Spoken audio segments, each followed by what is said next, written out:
Welcome everybody, this is the SharePoint Patterns and Practices General SharePoint Development Special Interest Group, and this is the bi-weekly thing. So typically this is the call where we talk about non-SharePoint Framework topics, but to be fair, the SharePoint Framework is one of those things which is growing so fast and it's actually being used widely in the modern experiences. So now in this call, we're actually going to talk about that because we're going to talk about the combination of the column formatting and the SharePoint Framework. So technically, we have two different bi-weekly special interest group calls, one for SharePoint Framework, so explicitly talking about SharePoint Framework and JavaScript development topics, and then this one is the generic dev. In here, we talk about, well, if Jax is available, we talk about Flow and Power Apps, we talk about the APIs, provisioning, CSAM, REST APIs, Graph, Flow, site design, site scripts, theming, branding, and all of that stuff. So plenty of topic. Basically, the door is, well, the stage is always open in this one, and then the other one is mainly for SharePoint Framework demos. Now, let's actually go forward. So opportunities to participate in the community, just to make sure that everybody are aware of these things. So please, if you're interested in doing a demo of a solution or a technical pattern, please ping me, Patrick, Bert, or anybody else on the PMP core team, any of the MVPs as well.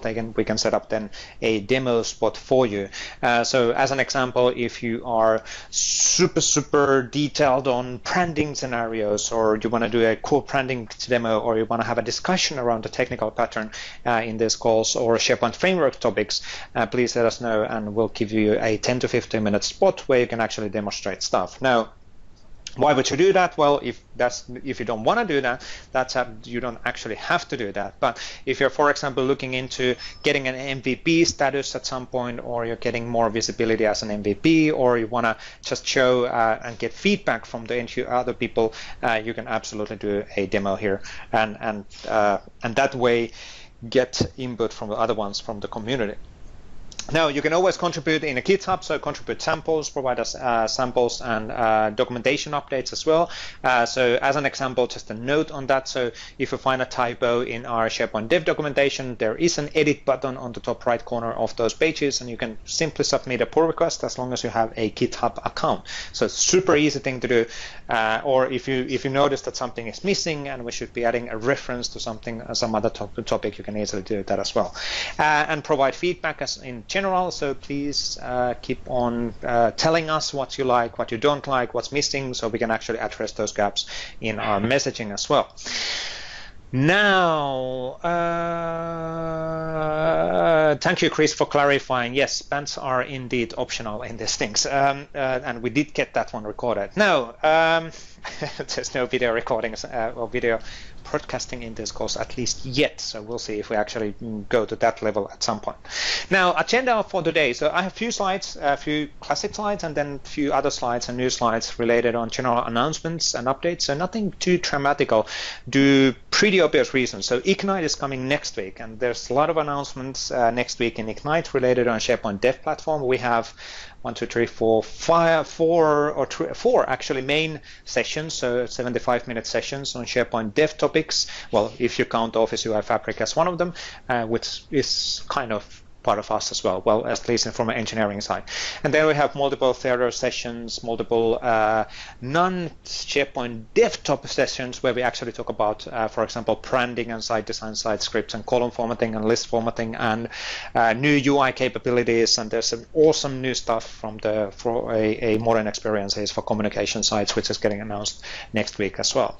Now, and that's the reason why the general announcement section will be relatively fast today, because Ignite is next week. So week from now, from Thursday, week from now, that's Thursday, I can't remember which day it is, that's probably 27th, because today is 20th, we will have a SIG, and in that SIG I will go through all of the announcements from Ignite, so we will cover all of the things which we have announced by Thursday morning on that time. So we will go through the slides related on SharePoint Dev sessions, which we had actually on Wednesday. So you will, if you're not in Ignite and you don't want to watch the streaming, there's so much stuff getting streamed, you'll join on that next week Thursday session, and within that 1 hour we will go through all of the announcements from a dev platform perspective. There will be some still happening, actually, announcements on Thursday and Friday as well, but we'll absolutely get all of those those covered and demoed as well in some of the videos. Now, after the general announcement anyway on today, so David is going to have plenty of time to walk through the supercharging your column and list formatting definitions with SharePoint Framework. So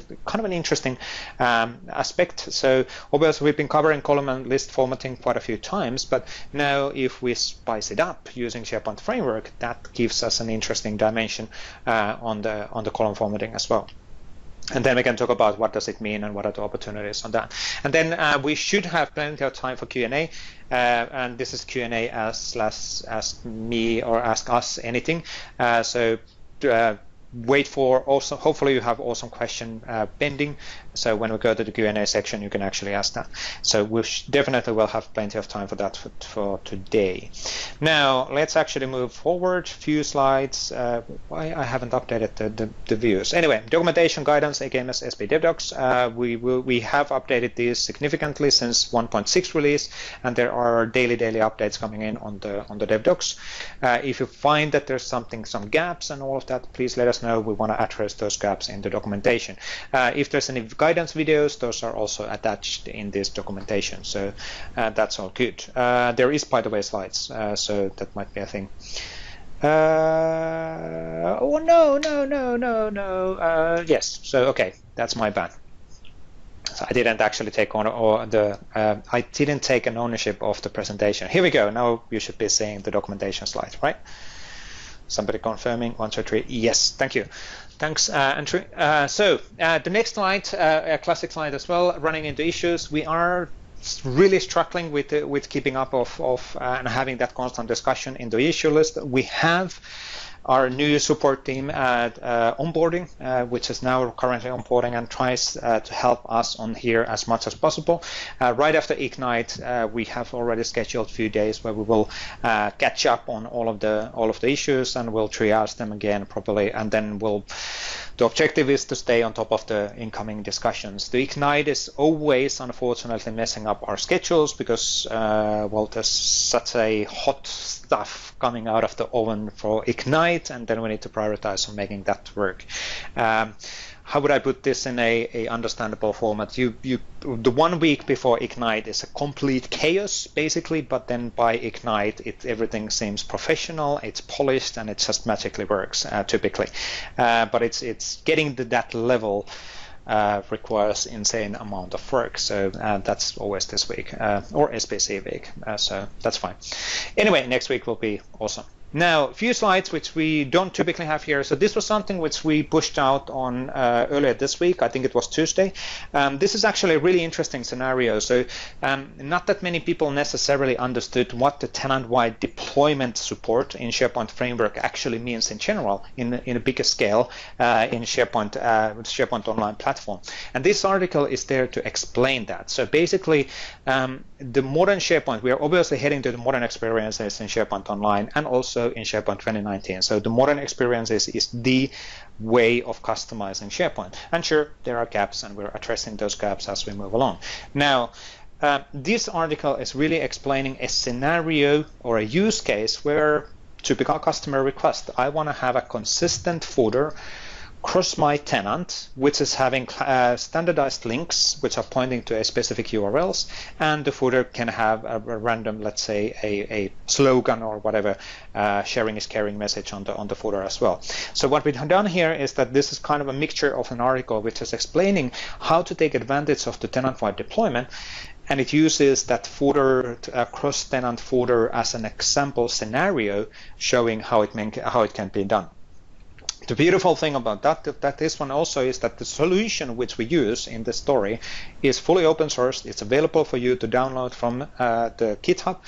You can either use the SPPKG file as such, which means that you're just using the sample as such, or you can download the code and format that any way you want and deploy that to your whatever customers or your deployment if you prefer to do so. But this is really one way for us helping people to understand the power of, for example, tenant-wide deployment, which is providing you that consistency to extend all of the sites, or for example group associated sites or just communication sites in a simplistic way. And I think these kind of functionalities, the tenant-wide deployment as an example, there is no similar functionality in a classic way of doing SharePoint. there was no way for centrally deploy customizations across the SharePoint Online in a classic experience, but in modern there is. So using this tenant-wide deployment. So I really recommend checking out the article and even testing the functionality in practice in your tenants or in your environment, so you'll understand the possibilities in here. And also have a look on the source code, which is available for you to take advantage any way you want. You can just pull it down. It's all yours. It's MIT. You can do whatever you want with everything what is available. Like in general, everything what we do with PnP stuff. So it's everything open source. You can just reuse our slides, documentation, images, code, anything in any way you want. Now, just a recap on the roadmap. So 1.7 is we're going to demo a lot of the 1.7 stuff in Ignite next week. So within a week from now, I'm going to demo some of this stuff live within the SIG call as well. Obviously, we're looking into, well, the 1.7 will not be released next week. It will be released in October. We're trying to make sure that everything is working properly, and we'll start preview, for example, on building a Microsoft Teams tab using SharePoint Framework, SharePoint Framework as the technology from 1.7. It's probably the biggest thing what is in the 1.7 on top of the dynamic data, SharePoint 2019 native support, and a few other things. So really cool stuff what is coming. And obviously in the Ignite we'll make announcements related on additional capabilities on branding, theming, site designs, additional placeholders potentially, and all of that stuff. So all of that will be absolutely covered starting from next week in this course as well. By the way, my session, the PnP session, is on Wednesday afternoon. Yes, no, Thursday, Wednesday afternoon. Wednesday. It's Wednesday afternoon at 2 p.m. And then Luca and Pat, Luca is my teammate, and Pat is the engineering manager behind of SharePoint Framework, is right after me on that session. So that's a nice way of doing the PnP first and then going to SPFX, the latest stuff. In the PnP session, we have actually pretty cool new stuff waiting as well. So you'll be amazed if you're sitting in the audience as well. Now, but let's go to the actual demo today. So today, David Warner is going to do supercharging your column and list formatting definitions with SharePoint Framework, in quotes, better together. Right, David? It's awesome. Correct. Together. It's awesome yes. together. Great, perfect word. All right, let me go ahead and share my desktop here. Let me know when you guys see my biopic. Let's see. A biopic. Did I get it right? That sounds scary. And oh, there we go. Yep. Okay. All right, fantastic. Well, I'm David Warner. You guys usually know me. I'm pretty active on here, try to be at least.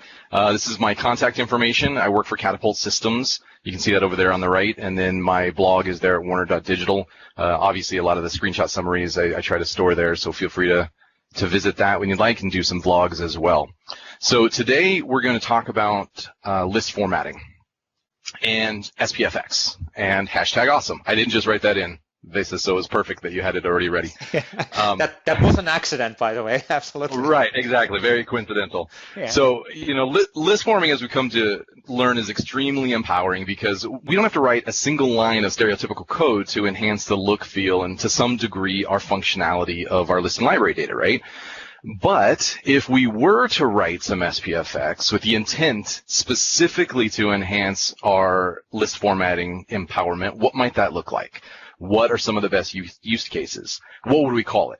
All right, so on this demo, I want to show a couple simple, but what I feel powerful use cases where we can combine these two things, and it creates what I started calling SPFX enhancement packs that allow and take our SharePoint content empowerment to the next level, right? So let's take a look and see how we can do that. I've got a list here, simple list, very familiar, should be. This list is my winter dreams, right? So just as a little context for the list content, we've got a welcome fall, right? That's in progress. We've seen some familiar column formatting already in place right here. Pick a pumpkin, so I'm in progress with that. Going to bake a pie or something, right? Let it snow. Well, that's blocked. I'm born and raised in Southern California. Don't get a lot of snow here. But I'm still in love with building the snowmans.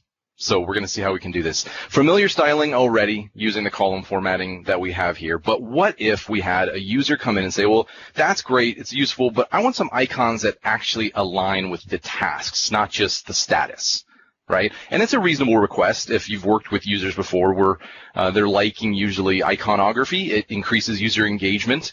As humans, we're visually driven key creatures that use a lot of mental muscle memory. Think about the Microsoft logo. You look at the logo, you don't even have to read the name Microsoft before you recognize what it is. Amazon, a lot of logos are the same way. And studies have proven that users connect more emotionally to imagery than words. And so it's a reasonable request. So the first thing you may think is, oh, great, I'm going to go ahead and use some column formatting or view formatting. First place you should look is Office UI Fabric. There is a ton of icons, and you want to look for a suitable icon that is within this collection. It is massively vast. There is tons. You've got a little search engine there. But quite honestly, as great as this is, it can never possibly provide an icon for every use case or scenario. So now this sounds like a perfect situation for us to tap into SPFX and create maybe an iconography enhancement pack. So how would we do that? Well, did you know that you can store fonts in your solution? They can be stored directly in your SPFX solution. The cool thing here is they actually get it included in your bundle. So when you package your solution, not only does the JS get created as the bundled functionality, but the fonts get included in your bundle too. So what does that mean? That means you get the benefit of the SPCDN, right? SharePoint CDN. So it's very performant. And it's all holistically encapsulated like we want our components to be. So what does that look like? Well, we've obviously included the fonts here, and then we just need to create some CSS that references them. So I've got a styles.scss file here referencing the fonts locally here in the solution, and I've simply created some classes here that specify what font family to use, as well as the different fonts that are available. Now, what this looks like in the bundle is, we'll go over here, and I've created what I called a winter weather icon enhancement pack. So this is what the bundled client assets look like. We see our JavaScript file, that's familiar to us, but you'll see that all the other fonts are included. Now what this means is we've got a super lightweight SPFX solution that just sits here waiting. All of our styles are included in here, and you'll notice it's only 11K, right? It's only 11K.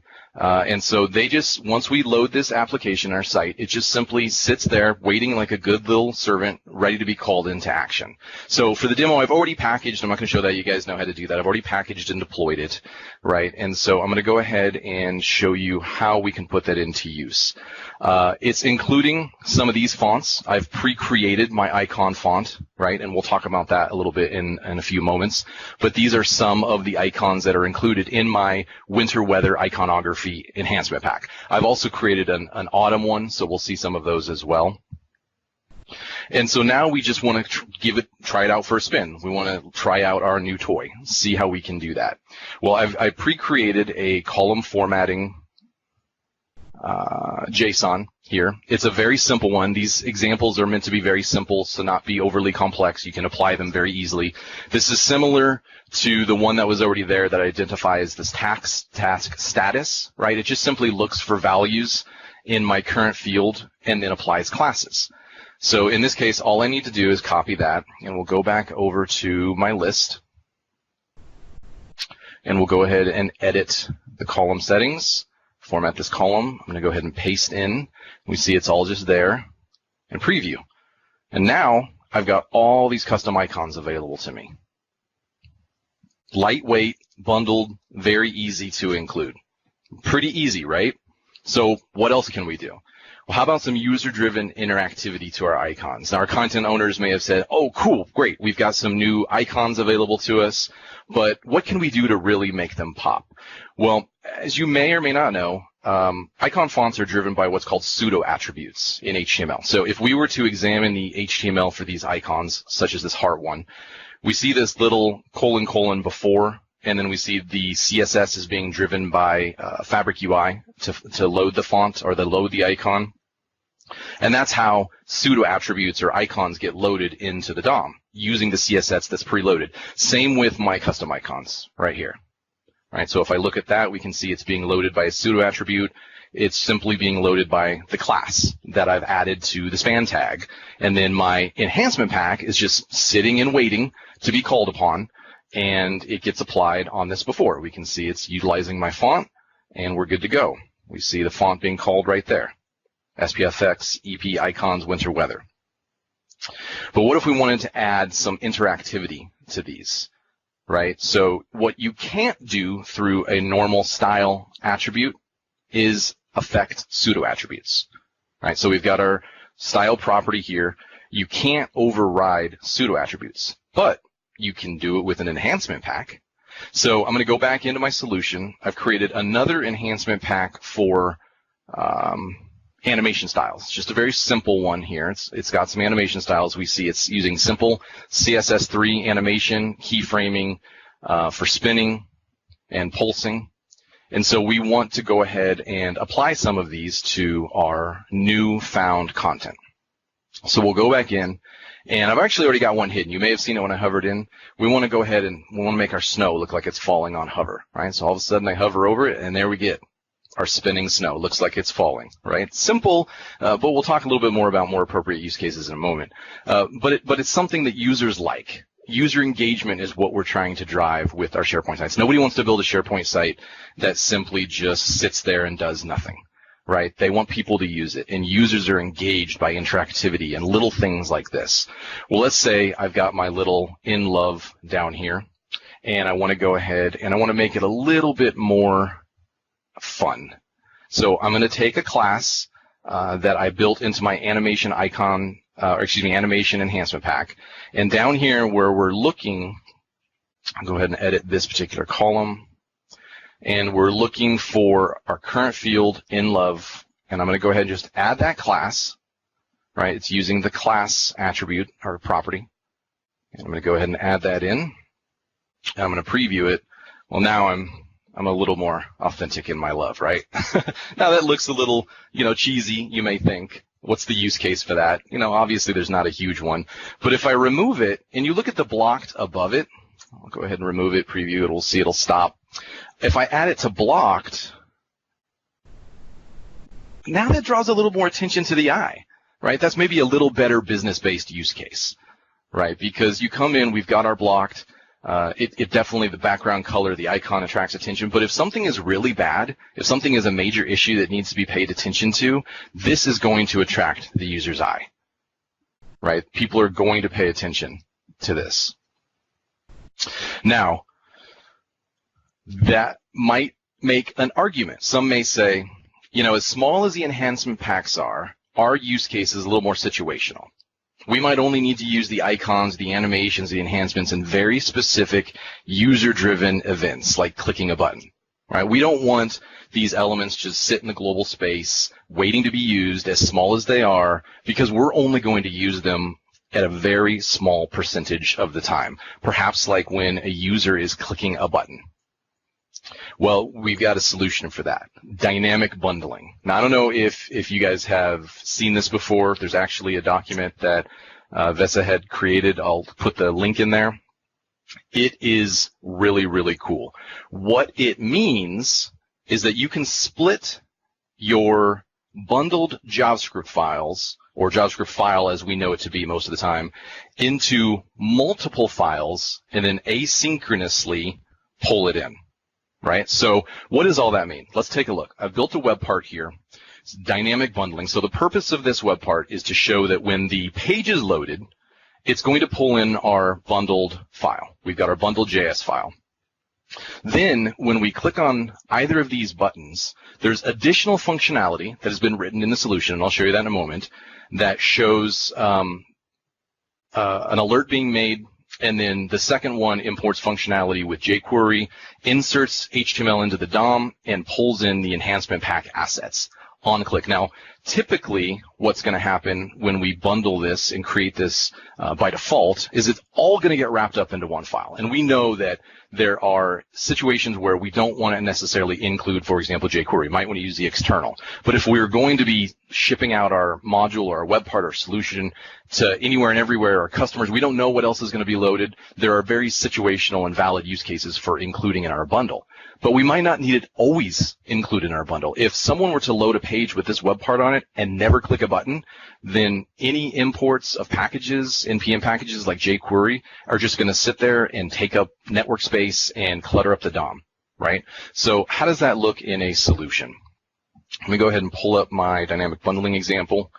And here is our web part, simple out-of-the-box web part. I've just updated some of the content here to have two different click events on our anchor, right? And these connect to additional functions that are right down here. But the magic happens right here.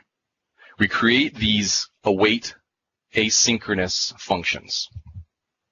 And what it does is it's importing right there other TypeScript modules that I have included here that do work. Right? And so these are the two TypeScript files that I had mentioned. One is very simple. This one literally does nothing but creates an alert. It's got an export class. It just simply creates an alert. The jQuery does a little bit more. I've included an enhancement pack, right? So some of those styles, those winter weather styles are included in here. We see our fonts here, right? And it's also, as I mentioned, importing jQuery. And so that's going to get bundled. So what happens when we bundle our package is instead of just getting the single bundled JavaScript file like we're used to seeing right here, that's highlighted, we see it is now creating additional JavaScript files, one for each TypeScript file. Right? And you'll notice that now my web part is a little more lean. If this was all combined together, then we're over 100K. But with my very simple alert-based TypeScript file, well, that's only 1K. And then the one that's actually pulling in my enhancement pack as well as jQuery, that's a little bigger. But it's not going to be loaded into the DOM until I actually click. And how do we know that? So let's go ahead and go back to our solution, our web part. And I will bring up the DOM tools here. And we'll go ahead and look on the network. I'll go ahead and refresh this just so we see everything that gets loaded. And you would notice that while it's loading, these were prefaced with 0.0, 1.1. I believe there's a way to name those, but that's just being handled for us by Webpack and the SPFX packaging and bundling and all of that. So now we see all our files have loaded. If I were to do a search on 0.0, we see nothing came up, or 1.1, nothing came up. Nothing's loaded. But now let me go ahead and click on dynamically import functionality. This is the simple one. It's really just an alert. Pulls in. We see our alert is there. And now if I do 0.0, it's 1.1, I think. Oops. There we go. We see it got pulled in dynamically, right? Now let's go to the next one. So we're going to go ahead and pull that in. We know that it's not 1.1, so it's going to be 0.0. Make sure that didn't get pulled in. I'll go ahead and click on the button. See what I did there?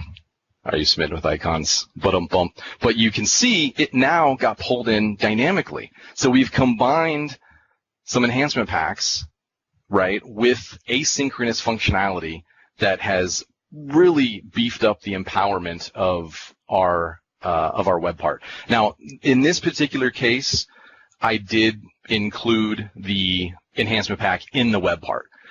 That's because the argument, it fed into the argument, right? If you didn't want to have it sitting and waiting from a global extension, then you could do it by asynchronously including your enhancement pack information like the icon fonts or animations or whatever you want it to be asynchronously and still make it very performant. But I could have simply just relied on an enhancement pack that had been sitting there and waiting, right? And when I build my HTML here to display the icon, while I did pull it in with that bundled TypeScript functionality, I didn't have to, right? I could have just built this as simple HTML, and when this class name got loaded, then it simply would have called upon my enhancement pack, loaded the icon, and everything would have been good. Now, these are really, really simple, small examples of how you can put together SPFX and list formatting for a winning combination. It can be better, though. There is so many creative ways to do this. One thing that I'll recommend that you guys read about, and it's way out of scope for this demo, it's almost another demo on its own, is if you've ever looked into CSS variables, right? CSS variables are extremely powerful. Stefan Bauer wrote a blog about using SPFX variables with UI Fabric. Recommend reading that. But man, if we could actually put into the style attribute of the style attribute here, right, of a column formatter that allows us to include a CSS variable, you combine that with an SPFX enhancement pack, all of a sudden you've got a completely liquid CSS style sheet that you can override right here inside of list formatting. It's super, super powerful. Something I'd love to see, and maybe we can get that in there eventually or something. Now, there's one more thing. I plan on creating a bunch of these iconography, CSS animation, and other enhancement packs and putting them up into GitHub, and ideally the PNP GitHub. I was talking about that yesterday with Vesa, and so we'll see if that can happen. But you may say, well, that's great for you, David, but I would still like some icons, except I don't know the first thing about how to create an icon font, what's involved with doing that, where do you get the images, how does that work? And you know what, it can be a little intimidating, and you're absolutely right. So you don't have to. So if you go to my blog site, I created an icon request form. If you would like an SPFX enhancement pack that includes icons, I'll create one for you for free. All you need to do is come here, fill out the form, and tell me what it is you're looking for, and if you need it by a specific date, and I will go ahead and create it for you. And if you combine all these things together, right, like Chris just said, you can use UI Fabric theme classes, right? You can make all of that work together. You really can. I had a infinite class name for my animation. If I were to go up to my Let It Snow, go back to format that column, and we'll go ahead in here, and I'll add that, and I'll preview. Oh, wait, sorry.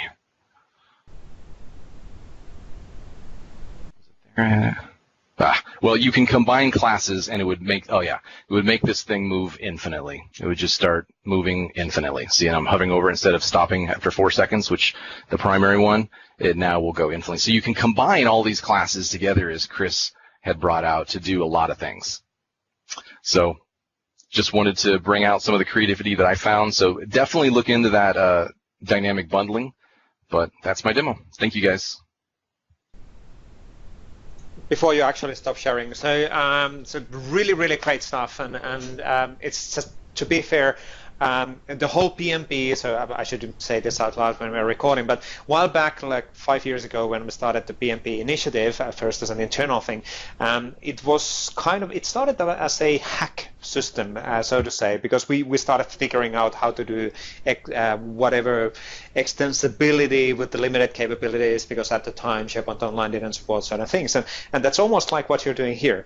You're really figuring out how to extend without breaking the rules, but still exactly expanding what's there available in the column formatting and list formatting. So really cool stuff.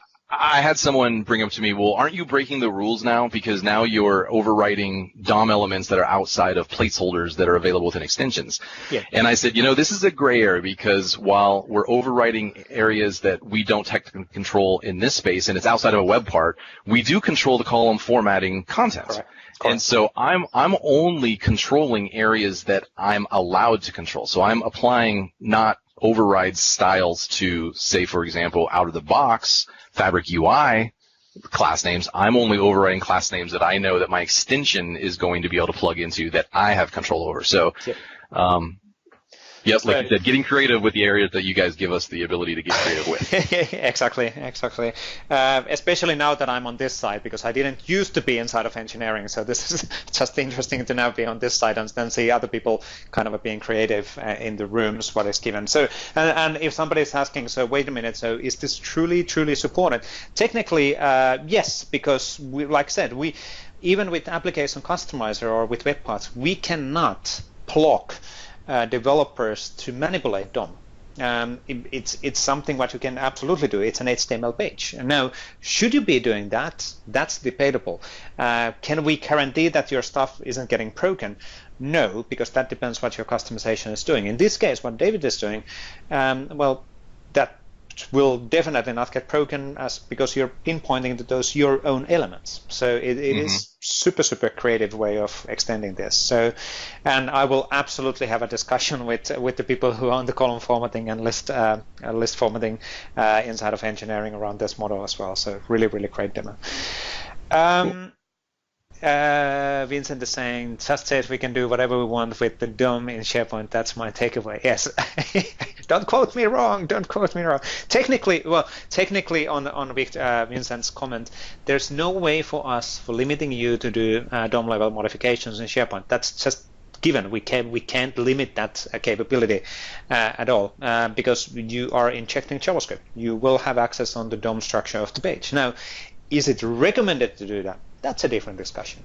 But technically, it is possible. It is supported. So, and if you do certain small level of a modification, so let's say an example, a really good example actually, which is there's no other ways of doing that. Let me actually go to another following slide so we can actually start the questions and everything else. But a really good example of the DOM level manipulation is that how would you do Google Analytics in SharePoint Online?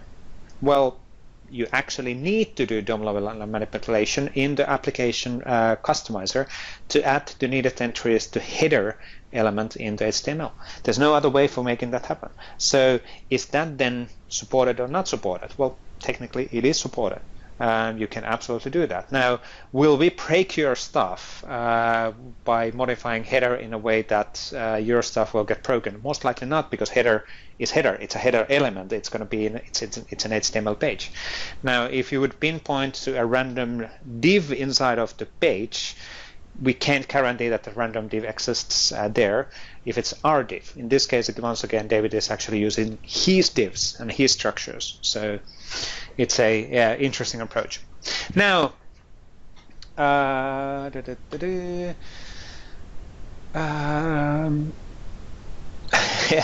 Andrew would edit master pages. The problem obviously is that you can't edit master pages for the modern experiences. So just to be super clear on that, I know that some of you know that, but some of you do not. There is no master page.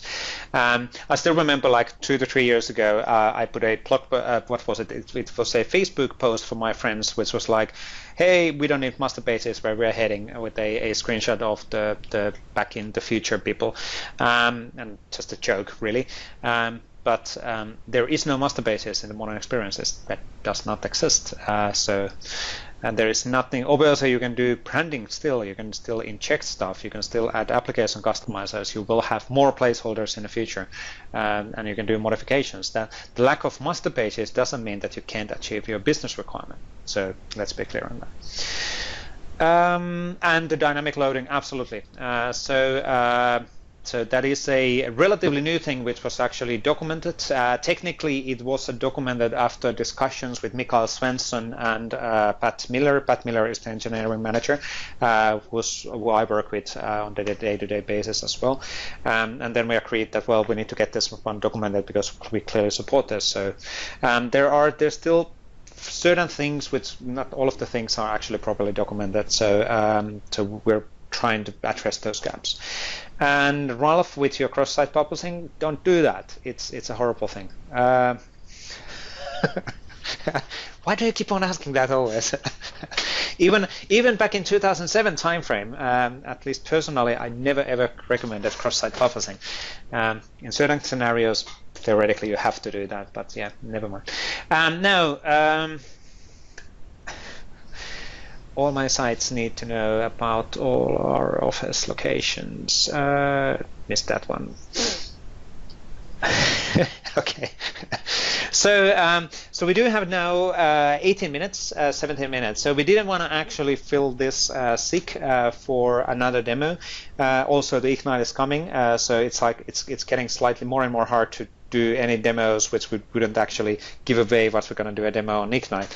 We will have actually really interesting stuff on the PMP session. There should be a relatively big oh my god moment in the PMP session if we're successful with that. There will be really cool stuff also in the SPFX session with Luca and Pat, showing what's in the 1.7 and how things actually work in practice. So sure, we've been relatively transparent around what's coming in the SharePoint framework and the dev platform in the future, but I think there will be interesting aspects on that discussion as well. Other than that, obviously, the modern experiences is absolutely number one thing in Ignite. And also the improvements in the communication sides, because we really want people to start adapting the modern experiences, because that's where we're investing, and there's more and more capabilities in the modern which are not even in a classic. We do know that there's certain capabilities which are still gaps, at least during this week. Potentially some of those gaps will be addressed next week, but I can't disclose what those will be because this is getting recorded and recording goes out tomorrow. Will there be an update on the content type hub future? I'm not sure actually.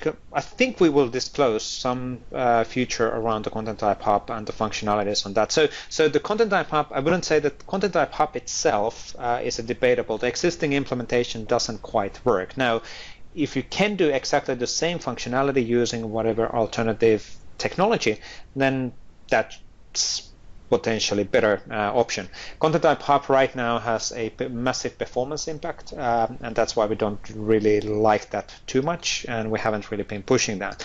Also, the content types do not replicate on the newly created sites as fast as they should be, to be able to take advantage of them as part of the provisioning, as an example. And that's really the challenge around the content type hub. On the other hand, there's a lot of good things about that one as well. So it is debatable, but we're looking into making that happen in a more efficiently. Personalization content, now I'm going to actually start reading the Iron window. So there was Matt is asking, George is asking, is there a way to change the root page of something else other than Team Site Classic? Yes, there is. Anderson,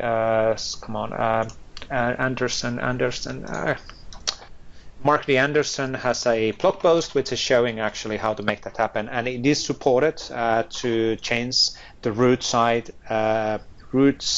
page in your tenant to be something else than a classic. Absolutely. And you can modernize that experience, you can modernize the page, you can make the page look like a communication site, but you should not delete an existing site collection from your from the root site collection of your tenant. That's not a good thing to do. Matt is asking personalization and content targeting question. This is relating on Ignite announcements. I can't deny or confirm this question, but obviously personalization and content targeting is one of those things which have been missing, at least in the communication side of the modern experiences, comparing to the classic publishing, and we're working on addressing those. Will those be announced on next week or not? We'll see next week. So if I remember, however, but actually I think we'll make an announcement on Monday and Tuesday, even though the session for Dave Cohen is on Thursday, if I remember correctly, on a scheduling perspective. Vincent is asking, with this dynamic solution, could we consider it as a valid workaround for externals have working and imagine, let's say, bundle PMP.js into dynamic components shared across web parts? Vincent's question is really around how can we share technically libraries between the web parts. We are promising, and we're still looking into introducing a library component also for third party. And the library component basically means that you're able to then ship, how would I put it? If it would be a classic farm solution, you would be able to ship a centralized farm solution which is having shared assemblies, which is then loaded by other assemblies. In the same way, in JavaScript world or in the modern SharePoint, library component will enable that. We do have a spec for it already. It is still in the pipeline of getting movement, hopefully right after Ignite. So that is absolutely coming. Now, could we use this model and the dynamic loading as a workaround for some of this stuff, potentially, yeah, absolutely. Now, the library component will be solving the issue for good. Martin Robert is asking, does a season column formatting render in list view? Is the list view control from Elio supporting JSON column formatting? Answer right now is no, and I don't think the out-of-the-box web part even supports that, at least for now. It might actually support that next week if I'm, well, it might not. Let's put it this way. Will there be additional ways to limit SPFX extension tenant-wide deployment aside from site and list template? That's a question from Judith, and this is really around targeting the SharePoint Framework extension on a site level. The question is actually, the question I would ask back from Judith is that, well, right now you're able to target the extension using a site template or a list template. What else do we need, and how we could be able to do that? Now, we need to remember that the site collections which are getting created in the same managed path, so they are under themes or under sites. Potentially, there has been a discussion on potentially managing extensions maybe in a hub level. So you could actually have an SPFX extensions associations in a hub level. So if a site is associated to the hub, that will then activate a certain set of SPFX extensions. And I think it's actually even on my table to write a spec on it because it falls on the SPFX world. I haven't followed up on. I'm still falling slightly behind, but Judith, if that's what you're looking for and if that would be useful, anybody in the call, please let us know, so you can comment on the iron window that, hey, SPFX extension targeting based on a hub, that would be super cool, and that is a good indication for us to invest some time on it. Does Office 365 CDN support for dedicated vNext? It was not supported earlier. It should be supported, absolutely. So the dedicated vNext is basically the same platform as the normal Office 365. So dedicated vNext should support Office 365 CDN. Now, there might be a customer level options of disabling the CDN support in the dedicated level as well, because dedicated is special. There's only a few tens of customers who are actually in the dedicated platform, so they have a slightly different setup. In SharePoint 2019, will there be also a mix of experiences in list, like for task list, an example? As far as I know, there's no modern version available on the roadmap from Thomas. Answer is unfortunately yes. So technically, and this is really, I know that this is still hard to kind of understand, but SharePoint 2019 is SharePoint Online January 2018. So all of the capabilities and the experiences, what you see technically, well, roughly in a high level, let's put it this way, in SharePoint 2019 is what we had in SharePoint Online January this year. That's one way of thinking what we're doing here. So SharePoint 2019 is not a new version comparing what we have in SharePoint Online. SharePoint Online is already using a newer version than SharePoint 2019. SharePoint 2019 was forked from SharePoint Online code as a certain time frame, and then we've been removing all of the dependencies from it for any cloud operations. So whatever we had in early this year will be available in SharePoint 2019. And the answer related on the mixed experiences for list, answer is yes, it will be mixed experience for list, because that was the situation in SharePoint Online as well. There is, at least not for now, a modern experience for task list, unfortunately. And Vincent shared that Mark D. Anderson blog post. Good. Will we still need Telerik controls to full crits, or will Office UI Fabric catch up? Well, it depends on what do you need with full and crits. But to be fair, Telerik controls are pretty awesome. So I don't think Office UI Fabric will. I highly doubt that it will never go to the same level as Telerik controls, because Telerik controls has a long history, and they've been developed for years and years. And Office UI Fabric has a slightly different perspective on things. So it's not really around the feature, it's more around the UX and the experiences what the Office UI Fabric is providing. Scrolling down on things, is there a place to know which APIs to use on-prem Office 365 working with lists, folders?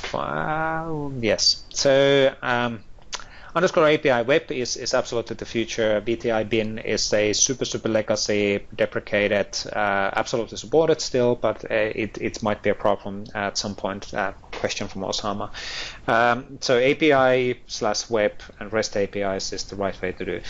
We have a massive gap in our documentation and REST documentation, and even in CSAM documentation, where we do not explicitly call out which of these work on which version, and we're trying to figure out how to address that gap.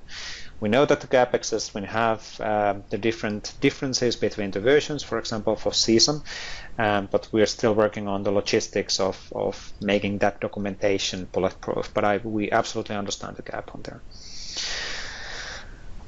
Good. Will there be an AMA as well for the other SPDev ecosystem, Power Apps, and so on? Well, I don't know. That's a good question. So that's up to Tim.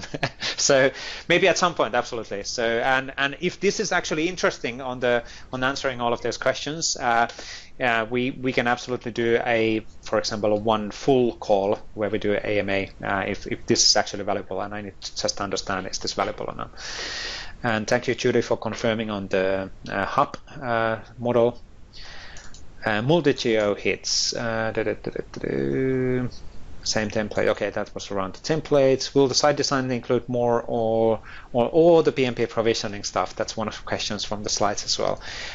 If not, will there be a direct call possible instead of flow Azure function?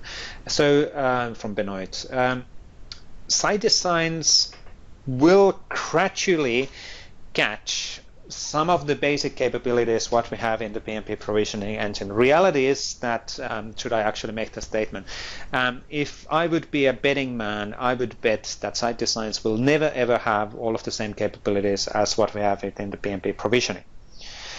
Oh my God, how's that possible? Why isn't Microsoft doing that? We're catching the capabilities in site designs and site scripts. We're adding new functionalities on the site designs and site scripts. Now, we need to remember that PnP provisioning engine actually started 3 years ago.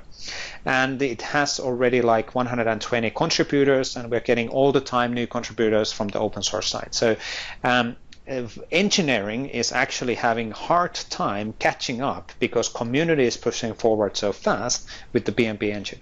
And to be fair, the engineering, the site designs and site script are designed to be slightly more simplified. They are more simple, not as complex as PnP side. We talked about in some of these calls the new version of PnP provisioning, which is actually on a tenant level. So starting pretty soon, was eating potentially some of the thunder from our next week's PnP session, you're able to create a PnP file. We actually mentioned this a few times in the call. You're able to create a PnP file which defines, for example, I need to have 20 site collections, and in these 20 site collections I will have these subsites, and all of these sites in these 20 site collections will have following templates, and I will include also this taxonomy, these SPP KT files, these configuration, these column formatting, this list views, and all of that in a single single PnP file. And that will then give you the capability of applying that one template, the PnP file, to any tenant, which will then provision anything what's inside of the PnP file. And we'll talk about this one absolutely more next week. And if you're in Ignite, drop by in the PnP/SPFX booth, and we can talk about that one. But it's super cool.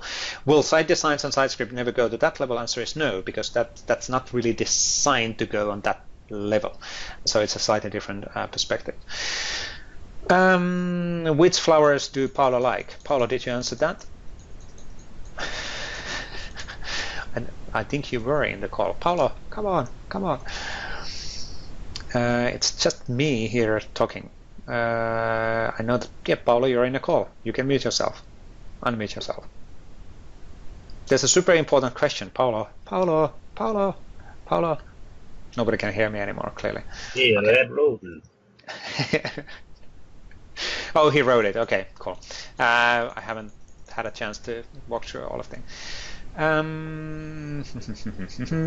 Hope so. Yeah. So comment.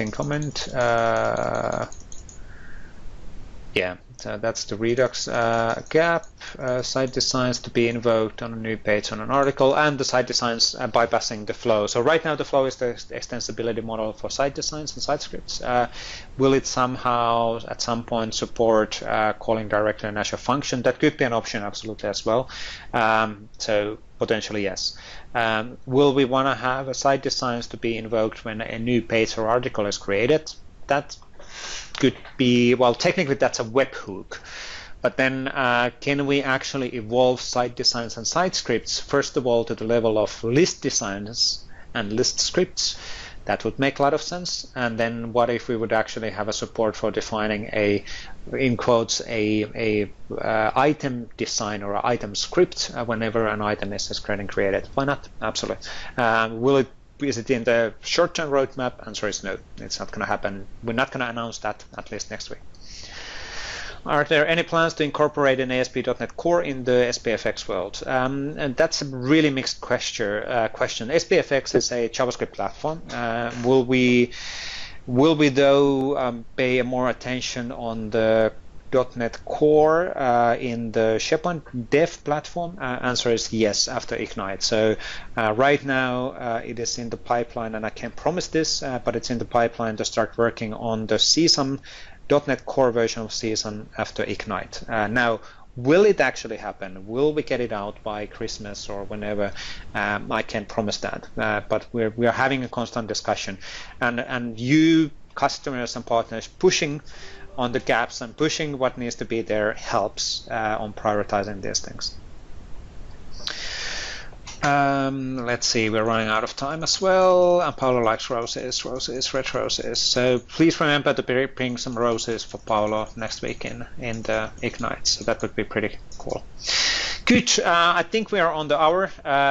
So thank you everybody for joining. I will get the recording again on the YouTube channel within 24 hours this time, hopefully. And then the next general SP Dev meeting is in 2 weeks, not in August. It's October 4th, and the SPFX SIG is on next week. On next week, we'll absolutely go through on what has been announced in Ignite. So we're going to do some live demos there as well.